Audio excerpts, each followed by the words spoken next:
Esse é o Ancapso e nós vamos falar agora sobre o Alexandre de Moraes, que falou lá no Gilmar Palusa, né? Teve o discurso dele lá no Gilmar Palusa, e ele falou, cara, o cara tá com ódio, aliás, parece que essa é a tônica do Alexandre de Moraes, né? Um cara com ódio do mundo, né? Eu acho que pô, o pau dele não deve estar subindo mais, o cara deve ter problema de infidelidade, a esposa dele tá trepando com o Ricardão, sei lá qual é o problema do Alexandre de Moraes, que ele tá com ódio do mundo, tá com ódio do Bolsonaro, tá com ódio das redes sociais aqui, ó. Não somos obrigados a respeitar essa porcaria, diz Alexandre de Moraes sobre as redes sociais, né? Que coisa, hein? Impressionante. O cara tá se guiando pelo ódio. Olha só, eu vou falar um negócio pra vocês, isso é positivo pra gente. Pessoas com ódio acabam tomando decisões erradas no final das contas. Não é à toa que ele tem feito tanta lambança nesses vários processos que ele está fazendo contra redes sociais, contra o Bolsonaro, contra a direita no Brasil. Continue assim, Alexandre de Moraes, continue revirando esse ódio seu aí, que é isso mesmo que a gente espera, que você cometa cada vez mais erros até o momento que a gente consiga tirar você daí. Essa notícia foi sugerida por Fiat Maré, a bomba brasileira, Nabu foi no mato caçar borboleta e várias outras pessoas. Obrigado aí ao pessoal que sugeriu notícias lá no nosso site, no visãolibertaria.com, e obrigado a você que está assistindo o nosso vídeo. Se você gosta do nosso conteúdo, por favor, deixe o seu like e se inscreva aqui no canal, né? Então, Alexandre de Moraes não quer nem saber, não somos obrigados a respeitar esta porcaria aqui. O ministro mostrou mensagens com conteúdo racista, nazista e ódio em geral contra minorias para exemplificar a falha na autorregulamentação das Big Techs. Meu amigo, que tem mensagem ruim na internet, tem. Desde quando isso é falha de autorregulamentação das redes sociais? Se for crime, você abre um processo contra a pessoa que falou isso. Qual que é o problema dessa história aí? Esse cara ele tá com uma virulência tão grande, ele tá tão revoltado com essa história. Mas o pior que eu falo para vocês é isso. Eles estão achando que com essa regulamentação eles vão resolver o problema. E não vão. E isso me assusta. Por quê? Porque eles vão ver que não vão resolver o problema, vão querer forçar mais a barra ainda, vão querer mais censura mais adiante. Aqui, ó. O ministro do STF, Alexandre de Moraes, fez críticas contundentes às redes sociais, criticando a forma como as plataformas se aproveitam do argumento de liberdade de expressão. As redes sociais realizam uma lavagem cerebral para fazer acreditar que tudo é liberdade de expressão. É muito curiosa essa lavagem cerebral que as redes sociais supostamente fazem, porque, como eu já expliquei para vocês várias vezes, lavagem cerebral funciona, tá, gente? Infelizmente, o nosso cérebro ele é limitado, existem técnicas para você fazer lavagem cerebral, mas a principal técnica para você fazer lavagem cerebral é você ter um pensamento unidirecional, é você fazer uma mensagem numa única direção. Se você for nesses cultos, lá nos Estados Unidos tem alguns, aqui no Brasil tem alguns também, né? Que o pessoal fica isolado no meio do mato e começa a acreditar em coisas malucas, que Jesus Cristo é um alien que vai vir resgatar a gente aqui. Então, sinceramente, isso é coisa histórica, já teve cultos desse tipo lá nos Estados Unidos assim. Como que as pessoas inteligentes, não caia na ilusão de achar que essas pessoas que caíram nesse golpe desses cultos, não, esse pessoal é maluco, esse pessoal não tem nada, não, são pessoas normais, como eu, como você.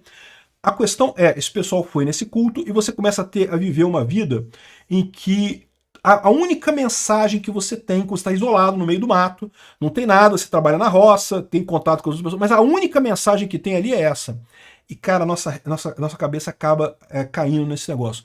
Mas o ponto central é esse. Você ter liberdade de expressão é o contrário de você fazer lavagem cerebral. Lavagem cerebral ela tem que ser unidirecional, tem que ser só aquela mensagem repetida, a exaustão, tem que ter pressão social, tem que ter a mulher que dorme com você se você acreditar, falar a coisa. Aí você cria um clima em que as pessoas acreditam naquilo ali. Foi assim todas essas seitas malucas que surgiram, né? E é o contrário nas redes sociais. Na rede social não tem esse negócio. Você pode dizer que tem muita gente que fala determinada coisa e tal, mas você sempre vai encontrar opinião dissonante. E se você tem uma opinião diferente, você já não cai na lavagem cerebral. No momento que alguém acende uma luzinha aqui na sua cabeça, você fala, pô, peraí. Não, olha só, esse negócio não faz sentido. Jesus Cristo não é um alien, porra. Ele estava aqui 2000 anos atrás, não faz sentido ele ser um alien, coisa e tal, e vir voltar num disco voador. Isso não faz sentido.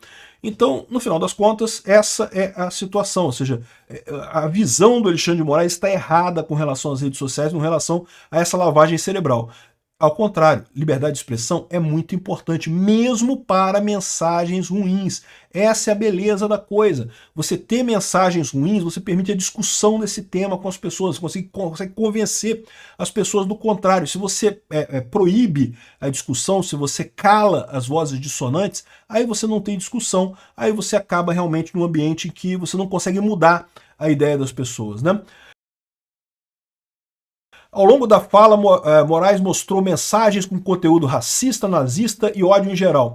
E eu aposto para você, se você procurar em rede social, vai ter que procurar muito, você vai encontrar algumas, mas a imensa maioria das mensagens na rede social, você sabe, você está na rede social, você está vendo meu vídeo aqui no YouTube, é porque você está assistindo coisas no YouTube, em outras redes sociais também, a imensa maioria das mensagens são honestas. Uma coisa ou outra passa, mas o que ele está usando aqui é o argumento da exceção, ele está pegando, cherry picking, né? Ele está colhendo amoras, ele está pegando aqueles exemplozinhos que ajudam o lado dele, num universo de problemas, de coisas que não existem, que não são problemas, ele pega aqueles pequenos problemas que tem ali. Isso é a estratégia tradicional da esquerda. Quem está orientando isso aqui nele é o pessoal da NetLab, é o pessoal da esquerda que faz esse tipo de coisa. Eles adoram fazer relatórios dessa história, né? Por exemplo, fizeram um relatório criticando o X, dizendo que o X em que eles pegavam uma propaganda de uma marca famosa e embaixo uma mensagem de ódio ou de supremacismo branco e não sei o que lá. E mostraram para as empresas, tá vendo? A sua empresa está mostrando aqui. Eles conseguiram juntar 5 situações em que isso acontecia. Você já parou para pensar? Quantas mensagens você vê por dia nas redes sociais? Multiplica isso pelo número de pessoas que tem nos Estados Unidos. Aí tem 5 que aconteceu esse caso. Poxa, peraí, isso é a exceção da exceção da exceção. Acontece de vez em quando você vê uma mensagem racista, uma mensagem homofóbica, uma mensagem ruim na rede social? Às vezes acontece. Mas, via de regra, a moderação das redes sociais é muito boa. Essas mensagens são rapidamente destruídas, né? Qual a rede social querendo para nossos filhos, para nossa democracia, para o nosso país? Caramba, a rede social que está aí é a melhor que tem, não tem dúvida nenhuma. O fato de você ter encontrado meia dúzia de mensagens erradas não quer dizer que isso seja uma coisa que isso comprometa toda a situação, né? Por exemplo, só para dar um exemplo, Alexandre de Moraes, tem várias mensagens suas naquele fórum lá que vazou no Vaza-Toga da Folha de São Paulo, que você fala um monte de besteira. A gente deve tomar você pelo mesmo padrão, porque você falou algumas besteiras, então tudo que você fala é besteira? Bom, tudo que o Alexandre de Moraes fala é besteira mesmo, né? Mas, enfim, vocês entenderam o problema, né? Não somos obrigados a respeitar essa porcaria. E aí tem um outro problema, é o que eu falo para vocês, uma parte do problema que o Alexandre de Moraes tem com as redes sociais é a aversão ao novo. A aversão ao risco, a aversão ao novo, é um fenômeno que acontece com todo mundo na raça humana, tá? Todo mundo. Você está acostumado com o mundo do jeito que você está acostumado, quando surge uma coisa nova, naturalmente você tem receio daquilo, você tem medo daquilo.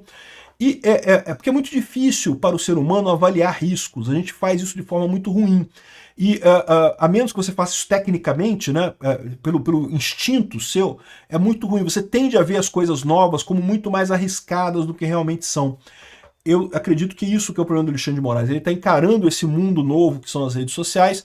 Como ele se deu mal nessa história, as pessoas não gostam dele, mas lembra, as pessoas não gostam dele nessa rede social, por quê? Porque desde o início ele começou já batendo no interesse do povo brasileiro. No início com questão das armas, né, os decretos do Bolsonaro para liberar o uso de armas, depois com outras coisas, batendo no Bolsonaro em si, coisa e tal. Aqui, ó.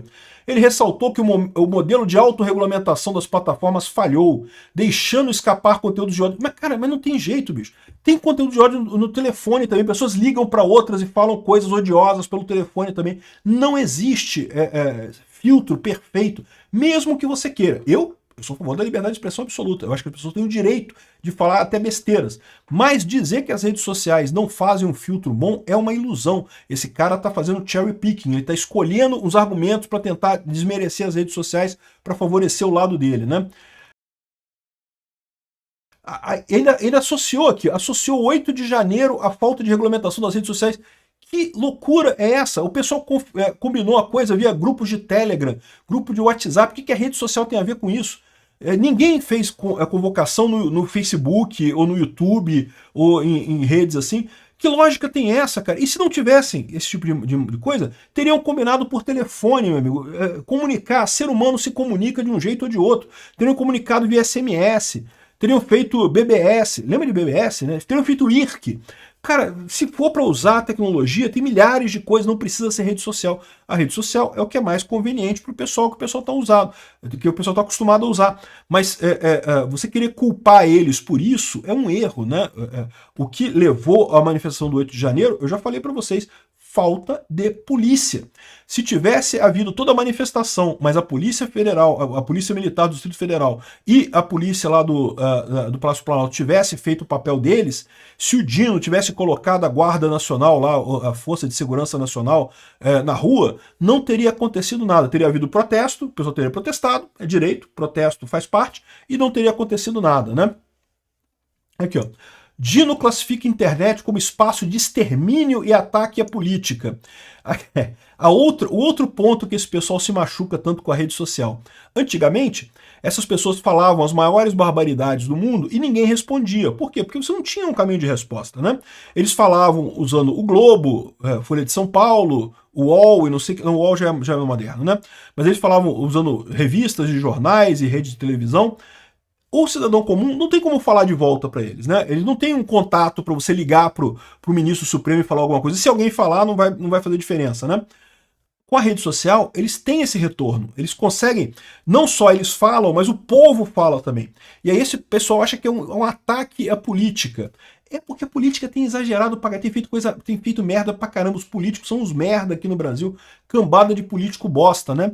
Então este é o ponto. Esse pessoal tá dolorido com as redes sociais, mas a culpa é deles mesmo, sempre foi deles. É que agora eles estão recebendo esse contato com a verdade. E isso, de novo, eu tenho certeza que isso é um momento de ajuste, tá?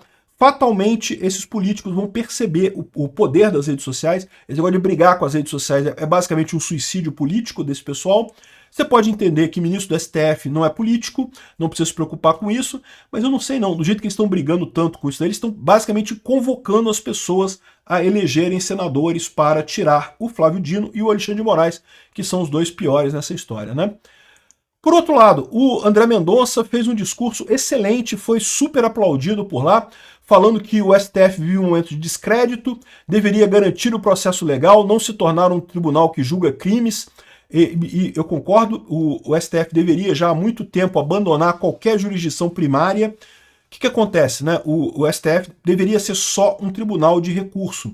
Tribunal de recurso outros tribunais julgam um caso, o STF só julga caso de recurso. Seria o ideal, lógico. O STF como julgamento primário, mesmo que seja de constitucionalidade, coisa e tal, acaba se tornando político, muito mais político do que seria.